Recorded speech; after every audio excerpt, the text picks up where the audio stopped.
네, 한보그룹 사태, 97년 IMF 금융위기의 발단으로 평가되기도 하는데요.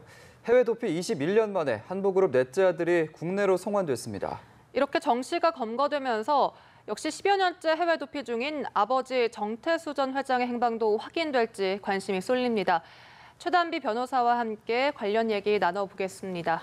어서 오세요. 안녕하세요. 네. 회사 자금 332억 원을 빼돌린 혐의로 넷째 아들 정한근 씨가 검찰 조사를 받다가 밀항을 한 건데 검찰이 이제 공소시효를 이유로 지난 2008년에 불구속 기소를 했고요.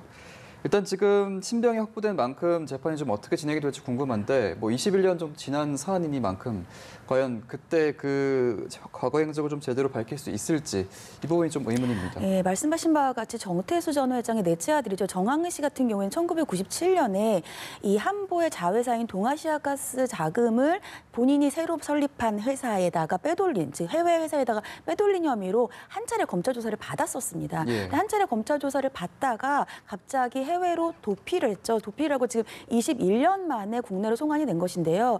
그 당시에 검찰이 이 공소시효가 만료되기 전에 이것을 구속영장을 청구를 했고요. 구속영장을 청구를 하고 나서 소재가 불명이었기 때문에 영장이 집행이 되지가 않았었습니다. 예. 하지만 말씀드린 바와 같이 국내에 송환된 이후에는 지금 불구속 기소 상태이고 구속영장이 발부되어 있는 상황이기 때문에 향후에는 재판 절차를 그대로 거칠 것으로 보여요. 근데 물론 말씀하신 바와 같이 21년이나 됐기 때문에 예. 과거의 행적을 제대로 밝힐 수가 있겠느냐 이러한 우려는 있지만 그 당시에 이미 한 차례밖에 검찰 조사를 받지는 않았지만 검찰에서 조사를 받은 상황이고 또 구속영장까지 발부돼 있는 상황이기 때문에 어느 정도 물적인 증거는 검찰이 가지고 있는 것으로 보이고요.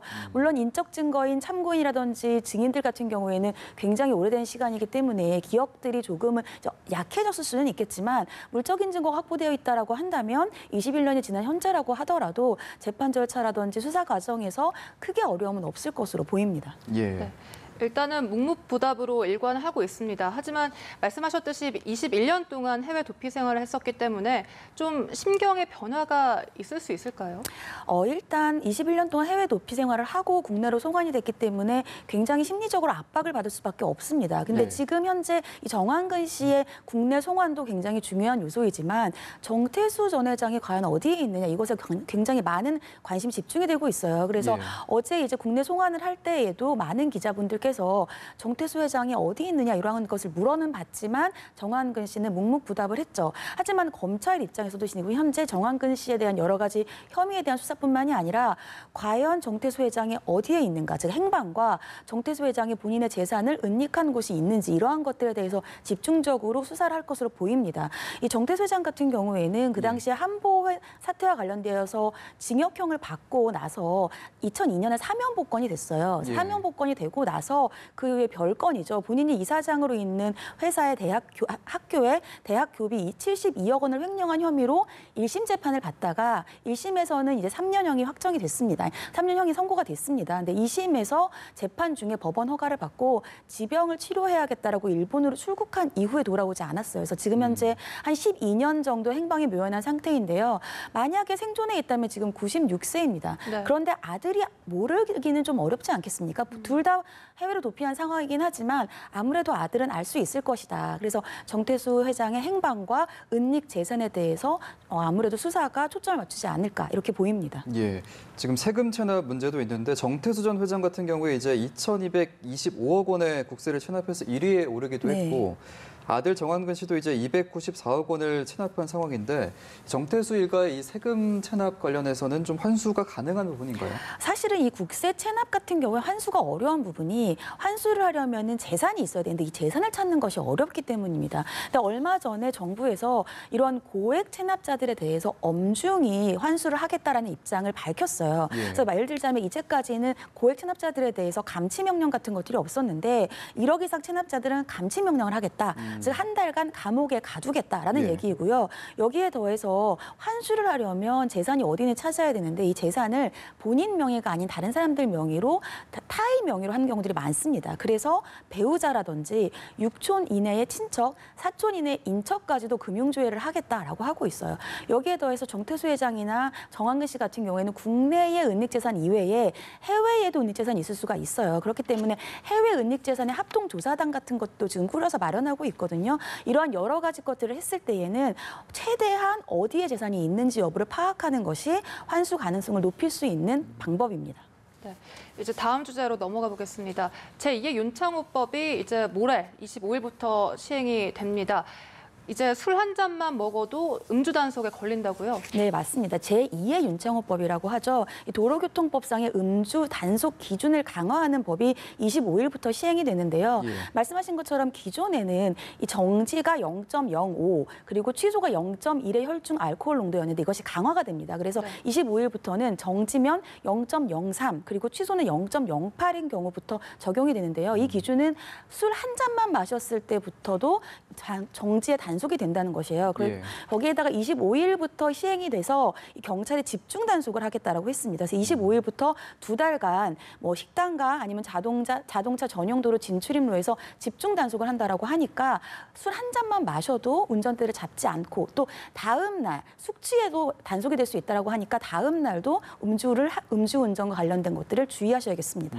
예, 처벌 기준도 훨씬 높였는데 음주운전으로 인해서 사망 사고가 만약에 발생을 한다면 최대 무기징역까지도 받을 수가 있다고요. 네, 맞습니다. 이게 왜 제2의 윤창호법이 도로교통법의 음주단속 기준 강화다라고 말씀드린 이유가 윤창호법이 첫 번째로 시행된 것이 특가법, 즉 교통사고, 음주운전 교통사고로 인해서 처벌 기준을 강화를 했어요. 그것이 말씀하신 것처럼 5년 이상의 징역으로 대폭 강화가 됐는데요. 여기에 더해서 대검이 교통범죄 사건 처리 기준을 마련을 하면서 구형량도 대폭 강화하겠다라고 밝혔습니다. 그래서 말씀하신 것처럼 음주운전과 아니면 일반 교통사고는 분리를 하고요. 또 여기에다가 0.08의 혈중 알코올 농도 이상으로 사망이나 중상의 사고를 냈을 때에는 원칙적으로 구속영장을 청구를 해서 구속 수사를 하고 예. 최대 무기징역까지도 구형량을 하겠다라고 밝혔어요.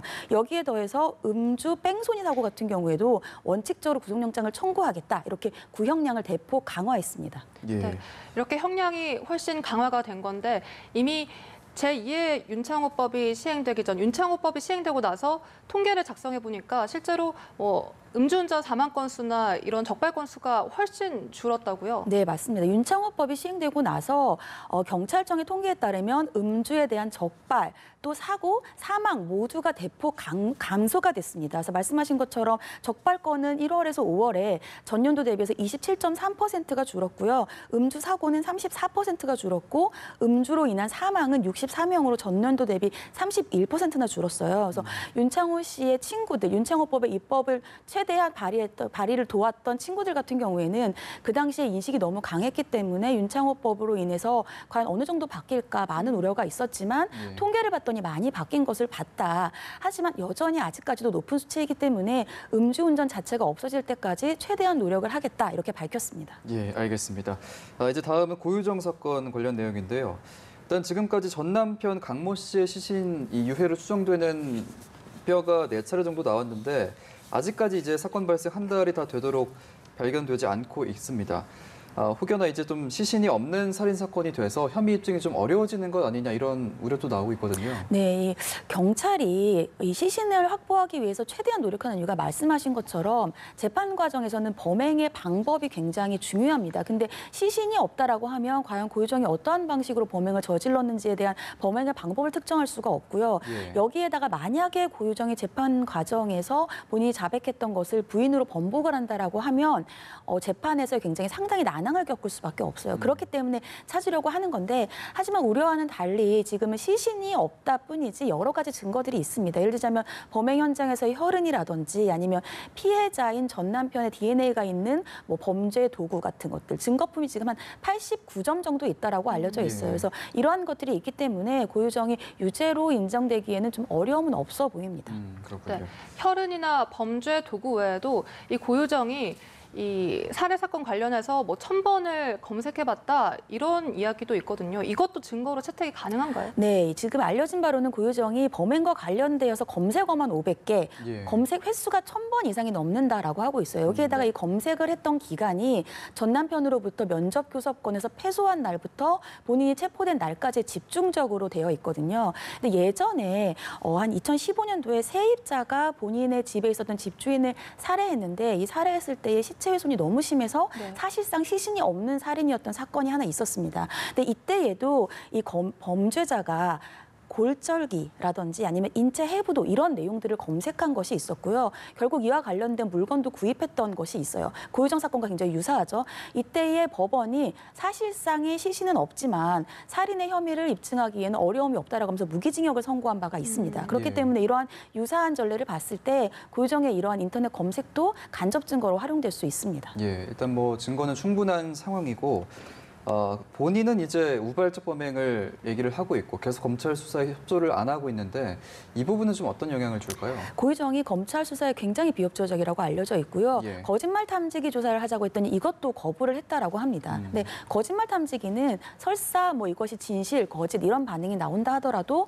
법원에서 재판 과정에서 증거로 채택되지 않아요. 예. 그럼에도 불구하고 왜 이것을 거부를 하느냐. 첫 번째로는 만약에 이것이 본인이 얘기한 것이 거짓 반응이 나오면 심리적으로 굉장히 압박감 받을 수밖에 없습니다. 예. 그렇고 두 번째는 고유정이 현재 수사 과정에는 굉장히 비협조적이지만 재판 과정에는 적극적으로 대응할 것으로 예상이 돼요. 왜냐하면 본인의 오른손에 있었던 것들에 대해서 증거 보전 신청도 했고요. 예. 거짓말 탐지기도 거부하고 있고 이런 모든 것들을 봤을 때 재판 과정에서 본인이 우발적인 범행이다라는 것들에 대해서 적극적으로 대응하기 위한 하나의 전략인 것으로 보입니다. 예. 네, 알겠습니다. 최단비 변호사와 함께 이야기 나눠봤습니다. 오늘 말씀 고맙습니다. 고맙습니다.